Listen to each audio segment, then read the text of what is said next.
လူတယောက်ဟာဘလောက်ထိရက်စက်ကြုံမှနိုင်မလဲအကယ်၍အဲ့လူသမားဟာနိုင်ငံရေးအာဏာနဲ့ထပ်ပိုင်းကအကာအကွယ်ပေးထားတဲ့သူဖြစ်နေမှဆိုရင်ရောတရားဥပဒေကသူ့ကိုဘယ်လိုပြည်ပေးနိုင်မလဲပြည်သက်ကြီးဒီနေ့မှာတော့တောင်ကိုရီးယားမြောက်ကိုရီးယားနဲ့အမေရိကန် CIA တို့သုံးဖွဲ့ဆိုင်အပြိုင်ပြီးဖန်ဆီးဖို့ကြိုးစားရတဲ့အထိအရေးပါလွန်းတဲ့ VIP ဆိုတဲ့ခွန်းဆက်လူသမားတယောက်အကြောင်းရိုက်ကူးထားတဲ့2018ခုနှစ်ထွက်ကိုရီးယားမှုကင်းသေးကိုစကားကြီးကိုတင်ဆက်ပေးသွားမှာဖြစ်ပါတယ်ဇလန်ရဲ့အစားဆုံးဆွဲထားမှုပြည့်တဲ့ရင်တမမှကြည့်ရမယ့်ဒီစကားကိုအခုပဲစတင်လိုက်ကြအောင်ဇလန်ကိုမြောက်ကိုရီးယားနိုင်ငံကလူသူပြက်လက်နေတဲ့လမ်းမကြီးတစ်ခုထပ်မှာစတင်ထားပါတယ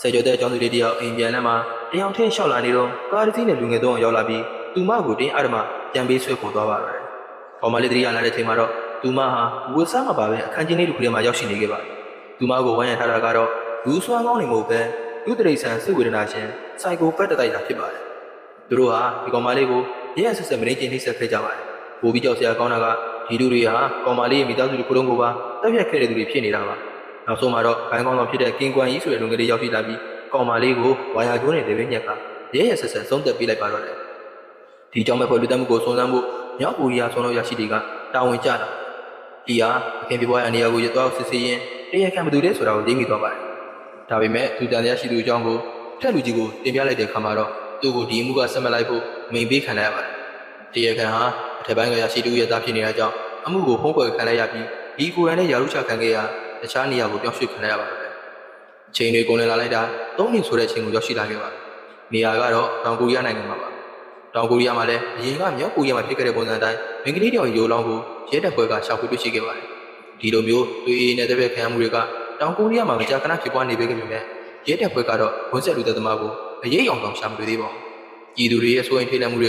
ကရဲတပ်ဖွဲ့တွေဖိအားတွေဖြစ်လာပါတယ်။ဒီမှုကိုကန်တွေ့ရတဲ့ဥဆောင်ဆောင်တော့ချွဲကတော့အတော်လေးမျက်စိရှင်သူပါ။သူကအသေးဆုံးသူရဲ့ခန္ဓာကိုယ်ထဲကနေတွေ့ရတဲ့ DNA ကိုကြိုတင်ပြီးတန်တရားရှိထားတဲ့သူတယောက်ရဲ့ DNA နဲ့တိုက်ဆိုင်စစ်ဆေးဖို့အဖွဲ့ကိုမြင်ပေးလိုက်ပါတယ်။ဒီချိန်ထဲမှာပဲတောင်ကိုရီးယားမျိုးသားထောက်လှမ်းရေးအေဂျင်စီ NIS ကလည်းဒီမှုအကြောင်းကိုလျှို့ဝှက်ဆွေးနွေးနေကြပါတယ်။တကယ်တော့လူသက်သမားကဘယ်သူလဲဆိုတာကိုရဲတွေထက် NIS ကကြိုသိနေပါတယ်။ဘာလို့လဲဆိုတော့လွန်ခဲ့တဲ့နှစ်ကအဲ့ဒီလူသက်သမားကိုမြောက်ကိုရီးယားကနေပေါ်ဆောင်လာခဲ့တာသူတို့ကိုယ်တိုင်ပဲဖြစ်နေလို့ပါ။ NIS ကတော့ဒီလူသက်သမားကို VIP လို့လျှို့ဝှက်နာမည်ပေးထားပါတယ်။ဆိုတော့ချွန်ညိုလင်းထားတဲ့အတိုင်းပဲ DNA ရတဲ့တွေကတထက်ထက်ကညင်နေခဲ့ပါတယ်။ဒါကြောင့်ချွဲတဲ့သူရဲ့ဖွဲ့ဟာကင်ပေါ်အောင်နေတဲ့နေရာကိုချက်ချင်းဝင်ရောက်စီးနှင်းပါတော့တယ်။ဒါပေမဲ့အဲ့ဒီမှာမမျော်လင့်တဲ့ကင်ကိုလာခေါ်တဲ့ NIS agent တွေနဲ့ဖိတိုက်ပြပါတော့တယ်။ချွဲရိုစီမှာတရားဝင်ဖန်ဝရမ်းပါလာတဲ့အတွက် NIS ဘက်ကမနဲ့တာပဲနောက်ဆုတ်ပေးလိုက်ပါတယ်။ကင်ကိုကာဝယ်ပေးနေတဲ့ NIS ကတော့ကင်အတွက်အတော်ဆုံးရှိနေကြောက်ကိုချက်ချင်းဖားရမ်းပေးလိုက်ပါတယ်။စီစီမင်းများငယ်နဲ့မှာတော့ကင်ရဲ့ရှင်တွေကလူသတ်မှုပြပွားချိန်မှာကင်ဟာတခြားနေရာမှာရောက်ရှိနေကြောင်းအထောက်ထားအလီပိုင်းမျိုးစုံနဲ့ကာဝယ်ပေးနေပါတယ်။ဒါပေမဲ့ဆွန်တော်ချွဲက DNA ကိစ္စကိုထောက်ပြမြင်တဲ့အခါမှာတော့ကင်ကအေးစစ်ပဲပြန်ပြေးပါတယ်။သူပြောတာကသူနဲ့ဒီဆုံးသူကဝါသနာတူတို့ချန်တချန်ကိုသူလုတ်ကင်နေကြောင်းအဲ့ဒီချန်မှာသခွားသီးတွေခရမ်းသီးတွေဆက်ထားကြောင်းပြောဆိုပါတယ်။ဒီစကားကြားလိုက်တဲ့အချိန်မှာတော့ချွဲဟာကင်လူသက်သမားဆိုတာယာလုံးပြည်တည်ကြသွားပါတယ်။အားကြောင့်လဲဆိုတော့ဂျယ်ရီဘက်ကဒီဆုံးသူရဲ့ခန္ဓာကိုယ်ထဲမှာတွေ့ရတဲ့ခရမ်းသီးကိစ္စကိုသတင်းမထုတ်ပြန်ရသေးပဲပြုတ်ဝဲထားလို့ဖြစ်ပါတယ်။ဒါကိုတည်ပြဖို့အတွက်ချွဲရဲ့အဖွဲ့ဟာမြို့အလံက CCTV တွေကားတက်စပို့ကင်မရာတွေကိုနိုင်ပေါင်းများစွာအချိန်ယူစစ်ဆေးပြီးကင်မြက်ထွက်ဆိုချက်ဟာလိန်ညာနေကြောင်းခိုင်မာသက်သေပြလိုက်နိုင်ပါတယ်။အမှုကရှင်းလင်းသွားပြီလို့ထင်ရပေမဲ့တကယ်ပြဿနာကအခုမှစတာပါ။တခြားနေရာမှာလူတယောက်ကကင်းရဲ့ခိုင်းသားတွေကိုဖမ်းဆီးပြီးရဲရဲဆက်ဆက်နှိပ်စက်နေပါတယ်။တယောက်ကိုတပ်ပစ်လိုက်ပြီးကြံတယောက်ကိုတော့လမ်းမလေးကိုလွှတ်ပစ်လိုက်ပါတယ်။ဒီခိုင်းသားကို NIS ကပဲပြေးသွားပြီးချက်ချင်းဖမ်းဆီးခေါ်ဆောင်သွားပါတော့တယ်။ဒီခွင့်ရေးကိုသုံးချပြီး NIS ကရဲချုပ်ကိုပြေဝက်ကလည်းမှုတစ်ခုလုပ်ပါတယ်။သူတို့ဖမ်းထားတဲ့ခိုင်းသားကိုလူသက်မှုအားလုံးရဲ့တရားခံဖြစ်ထုတ်ဆိုခိုင်းပြီးအမှုကိုပေးသိမ်းပေးမယ်။အစားထိုးအနေနဲ့သူတို့ရဲ့ပြန်ပြီးဖြစ်တဲ့ကင်ကိုပြန်လွှတ်ပေးဖို့တောင်းဆိုပါတယ်။အမှုကိုမြန်ပိတ်ချင်နေတဲ့ရဲချုပ်ကလည်းဒီကလမ်းမှုကိုလက်ခံလိုက်ပါတယ်။ဒါကိုဆွန်တော်ချွဲကလုံးဝလက်မခံပါဘူး။ရဲချုပ်ကိုတော့ရောက်ကန့်ကွက်ခဲ့ပေမဲ့ရဲချုပ်ကတော့ကင်ကိုလွှတ်ပေးဖို့ပဲမိန်ပေးလိုက်ပါတယ်။ကင်ကို NIS မလွှတ်ပြောင်းပေးခင်နေမှာကင်ကချွဲကိုတမင်တက်တက်ဆင်ရစားလိုက်တဲ့အတွက်ဒေါသထွက်သွားတဲ့ချွဲဟာကင်ကိုဆွဲထုတ်ပါတော့တယ်။ဒီလိုရဲ့အကြောင်းပဲချွဲဟာအထုတပ်ဖွဲ့ကနေယာလူဆိုင်ခံခံလိုက်ရပါတယ်။ယာလူဆိုင်ခံရလို့စိတ်ပြက်လက်ပြက်နဲ့အိမ်ပြန်ရောက်လာတဲ့ချွဲတွေဟာအိမ်ထဲမှာသူမသိတဲ့ဇိမ်းတယောက်ရောက်ရှိနေအောင်တွေ့လိုက်ပါတယ်။အဲဒီလူကတော့ချားမဟုတ်ပါဘူး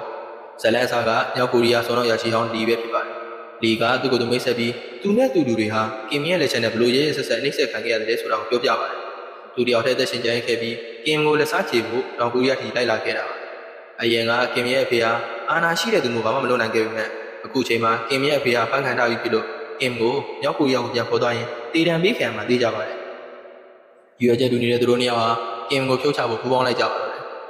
ဒီနောက်မှာပဲနောက်ွယ်ကနေကျိုးကန်နေတဲ့ CIA ရောက်ရှိလာပါတယ်တကယ်တော့ကင်ကိုမြောက်ကိုရီးယားနဲ့ခေါ်ထုတ်လာတာ CIA ရဲ့အစီအစဉ်မှာသူတို့လိုချင်တာကင်တိထားတဲ့တရုတ်နိုင်ငံကကင်အဖေရဲ့တရုတ်ဝပန်စင်းချက်တွေပဲဖြစ်ပါတယ်ငွေကြီးနဲ့အာဏာအတွက်လူသက်ကောင်ကိုတော့ကာကွယ်ပေးနေတဲ့ CIA ရဲ့ရည်ရွယ်တွေကပိုပြီးယူစရာကောင်းလာပါတယ်ဒီကချွဲကိုနောက်ထပ်ချက်လက်တစ်ခုပေးပါတယ်ကင်မဟောင်ကောင်မှာလည်းလူသက်ခဲ့မှုပြီးဒီဗီဒီယိုထောက်ထားကိုရောင်းချကညာမငွေရှားခဲ့တယ်ဆိုတဲ့ဟာပါဗီဒီယိုထဲမှာကင်မြင့်မျက်နှာကိုထင်ရှားမြင်နေရပါတယ်ဒါကိုကင်တီးသွားတဲ့အခါမှာတော့အမြဲတမ်းပြုံးနေတဲ့သူမျက်နှာပေါ်ကပြုံးနေပြောက်ပေါ်သွားပြီးဘောသာထွက်သွားတာကိုချွဲတယောက်ကဂျင်းနဲ့စွာမြင်တွေ့လိုက်ပါတယ်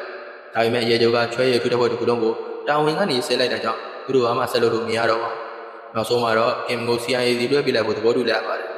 ဒါပေမဲ့ဖခါကန်ဒီမမျောလင့်ထားတွေဖြစ်လာပါတယ်ကင်မှာ CIA အေဂျင့်တယောက်စီကတနက်ကိုလူပြီးချွဲကိုပြစ်ချလိုက်ပါတယ် CIA တွေပြာခတ်သွားပြီးကင်ကိုကားကိုဆွဲတင်ထွက်ပြေးချိန်မှာတော့ကိုရီးယားရရှိလီရောက်လာပြီး CIA ကားကိုဝင်တိုက်ကကင်ကိုပြန်ပြီးဆွဲသွားပါတော့တယ်လီဟာကင်ကိုမြောက်ကိုရီးယားကိုပြန်ပို့တော့ကြိုးစားပါတယ်ဒါပေမဲ့ကကြမ္မာကမျက်နှာသာမပေးခဲ့ပါဘူးမြောက်ကိုရီးယားမှာကင်ရဲ့ဖေဟာအာနာပြန်နေပြီးတေဘောကလူတွေအားလုံးဟာလည်းကင်ရဲ့တပည့်တွေဖြစ်နေခဲ့ပါတယ်နောက်ဆုံးမှာတော့လီဟာတက်ပြတ်ခံရပြီးပင်လယ်ထဲပြချခံရသလိုချွဲကလည်းစီယုံကလေးပေါ်မှာကူပြာကင်ရမဲ့တဲရောက်နေခဲ့ရပါတယ်အချိန်တွေကနေကြာသွားပြီးတဲ့နောက်မှာတော့ဟောင်ကောင်မှာဇက်ဝင်ကံကိုပြသထားပါတယ်ကင်ရဲ့ဖေဟာအခုချိန်မှာအနာလက်လွတ်ဖြစ်ပြီးကွက်မြက်ခံလိုက်ရပါတယ်ဒါကြောင့် CIA ကသူတို့တက်သုံးဝင်တော့တဲ့ကင်ကိုရှင်းလင်းဖို့ Agent Park ကိုတာဝန်ပေးလိုက်ပါတယ်။ပတ်ခါပေါ်နေတဲ့နေရာတွေကိုလိုက်ရှာပြီးကင်ကိုရှာတွေ့သွားပါတယ်။ရှာတွေ့သွားတဲ့အချိန်မှာပဲကင်ရဲ့တော်တော်ဆောင်တွေအားလုံးကိုတရားချင်းရှင်းပြလိုက်ပါတယ်။ကင်ကိုရှာတွေ့တဲ့အခါမှာတော့ CIA စီအရှင်ခုံသွားတော့ပဲအရင်ကအကျွေးတွေအတွက်တနက်နဲ့အချင်းချင်းပြစ်ခတ်နေဆက်ပြီးနောက်ဆုံးမှာတော့ခေါင်းကိုပြစ်ခါလက်စားချလိုက်ပါတော့တယ်။စာအုပ်ပြင်ကိုထွက်လာတဲ့ပတ်ခါစောင့်နေတဲ့ CIA တွေကိုအချက်လက်တွေပါတဲ့အိတ်တွေကိုပေးလိုက်ပါတယ်။ပြီးတော့မင်းတို့ပြဿနာကိုမင်းတို့ဘာသာရှင်းကြတော့လို့ခက်ပြပြပြောဆိုရင်ထွက်ခွာသွားပါတော့တယ်။တရားဥပဒေကပြည်ပြီးလို့မရတဲ့ဒုတိယဆန်တစ်ကောင်ကိုနောက်ဆုံးမှာတော့တနက်ပြောင်းဝကနေပဲတရားစီရင်လိုက်နိုင်တာကိုမြင်တွေ့ရမှာဖြစ်ပါတယ်။ကျဲပြည်သက်ကြီးအခုလိုဆွဲဆောင်မှုပြည့်ရှိတဲ့ရုပ်ရှင်ဇာတ်လမ်းအချင်းချုပ်တွေကိုအမြဲတမ်းကြည့်ရှုရင်းနဲ့ဆိုရင်တော့ကျွန်တော်တို့ရဲ့ channel လေးကို subscribe လုပ်ထားဖို့မမေ့ပါနဲ့နော်။ဒီဗီဒီယိုလေးသဘောကျတဲ့ဆိုရင် like လေးကိုနှိပ်ပြီးမိတ်ဆွေစီကိုလည်း share သွားပေးပါဦး။နောက်ထပ်ဘယ်လိုဇာတ်ကားမျိုးတွေကိုတင်ဆက်ပေးစီနေလဲဆိုတာကိုလည်း comment မှာရေးပေးခဲ့နိုင်ပါတယ်ခင်ဗျာ။အားလုံးပဲနောက်ထပ်ဗီဒီယိုမှာပြန်လည်ဆုံတွေ့ကြပါမယ်ခင်ဗျာ။